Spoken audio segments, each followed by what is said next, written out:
どうも皆さんこんにちは。今日はワクワクする新作レンズです。こちらニコン ZMC50mmF2.8 です。今これと同時に 105mm もお預かりしてるんですよ。こちらもね近々レビューしたいと思ってますので楽しみにしていてください。よかったらチャンネル登録もしておいてください。ちなみにニコンではマイクロ域を撮影できるレンズのことをマクロレンズではなくてマイクロレンズって呼ぶんですよね。なんか無意識に喋ってるとついマクロレンズって言ってしまいそうなので、この後私ねマクロレンズって言ってしまっていたら、この人間違ってるわと思ってスルーしてください。まずは使ってみないとわからないということでサンプル撮影をしてきました。接続したボディは Z7-2 です。それではちょっと見ていきます。ではサンプル写真ちょっと見ていきましょう。こちらマイクロレンズですので、まずは寄りの作例を見ていきたいと思います。屋外で撮ったものから見ていきます。これ最短撮影距離付近で手持ち撮影したものです。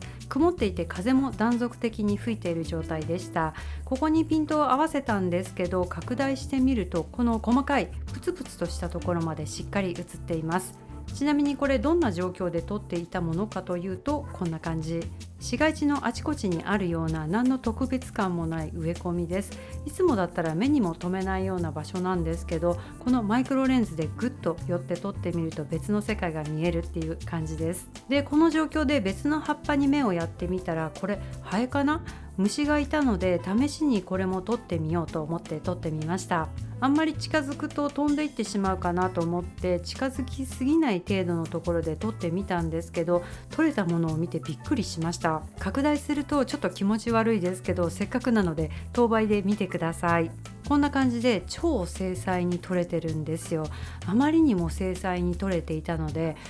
虫ってこうなってるんだって単純に驚きました。玉虫色に光っているこ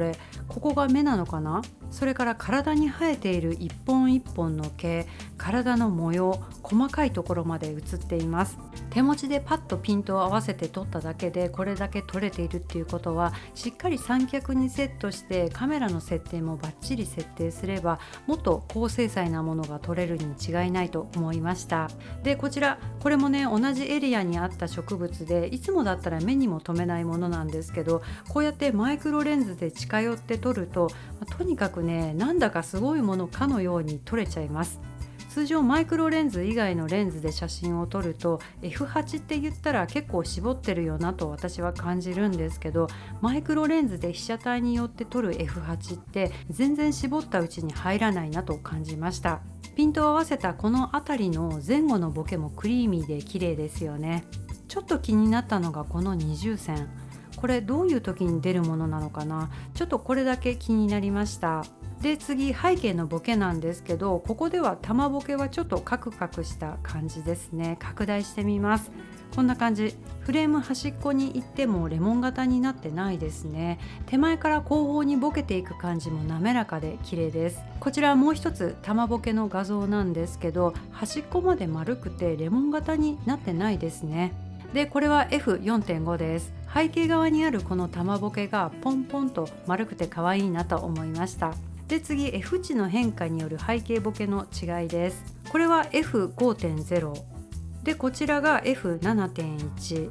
そしてこれが F13 です。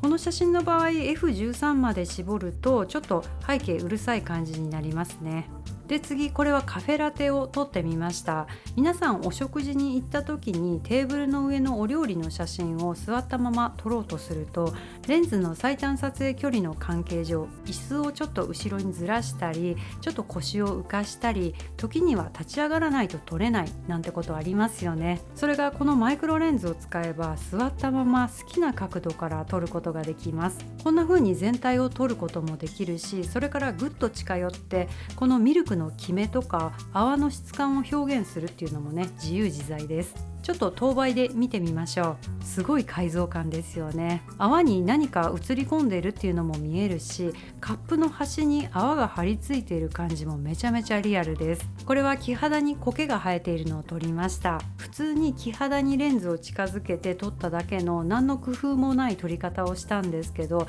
マイクロレンズパワーでなんかねドラマチックに見えますね。では次、室内での写真を見ていきます。これランチョンマットみたいなものなんですけど、繊維の一本一本まできめ細かく写っています。これお茶っ葉を茶筒の上から撮りました。この全体像だとお茶のショップサイトとかで使えそうな写真だし、これ拡大してみても茶葉の質感がめちゃめちゃリアルに写ってるんですよ。でもうちょっと茶葉に近づいて撮るとこんな感じ。ディテールを強調したい製品写真撮影なんかにも使えますね。で次は室内でライトを使って撮った写真です。まず香水の瓶です。何枚かあるのでまとめてみてください。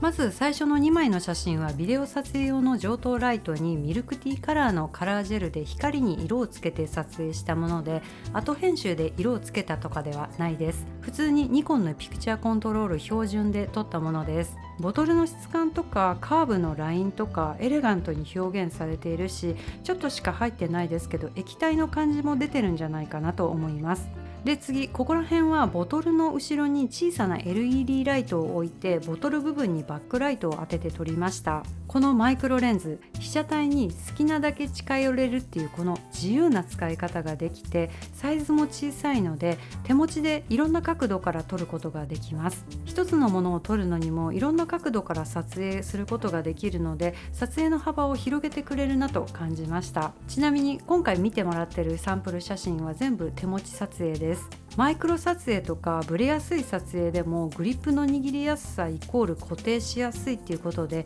撮りやすいと感じました。でね、次室内で卵を撮りました。ちょっとこれ冷蔵庫から取り出してすぐに撮影したものなので、卵の肌に水滴がついてるんですけど、水滴の感じも生々しいし、あと背景にボケていく感じもふわっとして綺麗ですね。それからこれ水滴がついていないものなんですけど、ちょっと拡大してみるとこんな感じ。毎日見てる卵ですけど、こんなにじっくり殻の表面を見たことなかったので、こんな風になってるんだと思いました。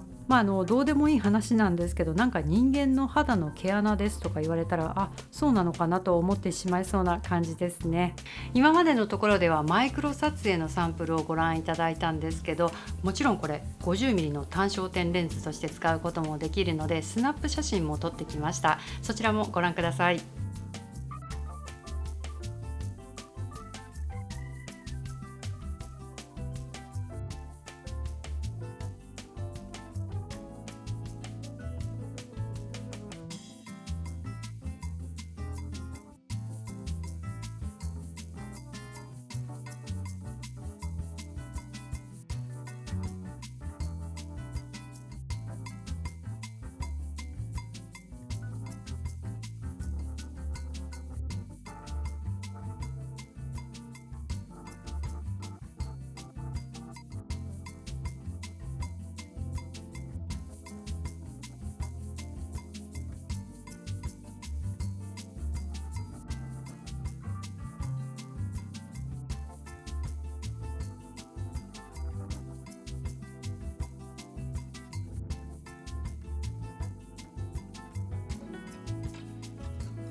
マイクロ域以外での撮影では AF のスピードもすごく速いですし、軽快に撮影を進めることができました。じゃあマイクロ域での AF スピードはどうなんだっていう話なんですけど、これはねちょっとスローになります。ただ私はマイクロレンズの AF って、以前から当てにならないなと思っていて、マイクロ撮影するんだったらマニュアルフォーカスでしょと思っていたので、今回撮影をしていてマイクロレンズの AF が、ちょっとスローでも的確に合っていくっていうことに小さな驚きがありました。今回のマイクロ域でのサンプル撮影もほぼ AF でやりました。でこのレンズには距離切り替えスイッチがついていて、最短撮影距離の16センチから30センチまでの域を撮影する場合はピント合わせしやすくなります。でさらに機能的なのがこれ、ピント合わせの際にレンズが前に繰り出すんですけど、繰り出したところにメモリが書いてあるんですよ。これ撮影倍率表示です。撮影倍率と撮影距離を一目で確認することができます。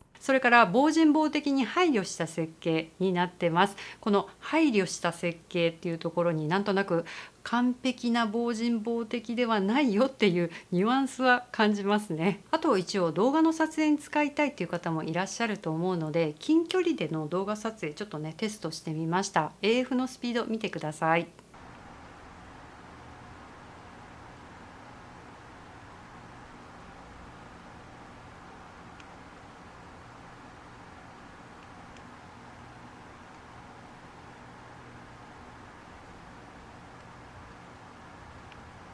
この距離感では超速って感じではないですけど、実用範囲ですね。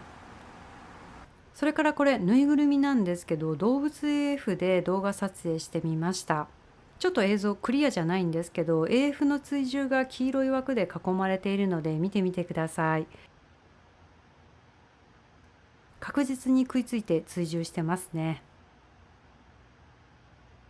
今回ご覧いただいたサンプル写真はフルサイズセンサーの Z7-2 で撮ったものなんですけど、もちろんこのレンズAPS-C の Z50 と組み合わせて使うこともできます。その場合 35mm 換算で 75mm 相当になります。ということで Z50 と組み合わせて室内で物撮りをしてみました。ちょっとご覧ください。まずこ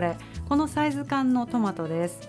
私の手の大きさと比べてもらったらわかるんじゃないかなと思います。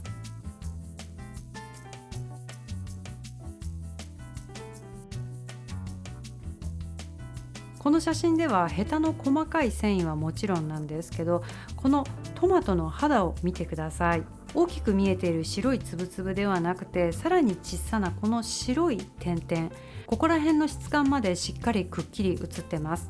で次、このサイズ感の小さなケーキです。